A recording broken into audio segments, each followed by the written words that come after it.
Չէ դե Մեսսիի պես կթացակով շուստրի ֆուտբոլիստ չկա, այդ հեչ, բայց Ռոնալդոն ասենք Բիձիկիչ, լավ ես։ Հա լավ ցավդ տանեմ, դու լավ լես, քու մասինի խոսում կակրաս։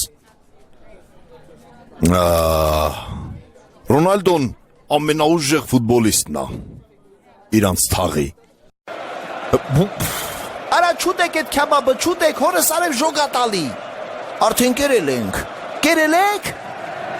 Վախ, արա վախ, սոդայա ջուր։ Բայց դե ով էր պատկերացնեմ, որ ծեր թիմը տեղ հայտարակ կլի աղբեր, դե ինչ բաներ օրինակ։ Դե սպանեցիք եկեն մեկ կենեմ ինձ ասում աղբեր, ես ինչ անեմ, սա թիմային խաղը մի որ պաս չեն տալի, դնգլոշ գադենի են, ես ինչ անեմ, պետքա պաստան, չէ որ ես էլ խաղշահանց տամ։ Իմ հաջողության գրավականը Ավլյուկով ճաշնա, Սխտորմացնով։ Խաղից առաջ մի աման ուտում եմ, Սխտորի հոտը բուա անեմ, զահլերն ունքի մա ինձանից մոտիկանան գնդակ խլեն, տեր համար էլ ես գոլ եմ տալի, օղոր մի տատիս։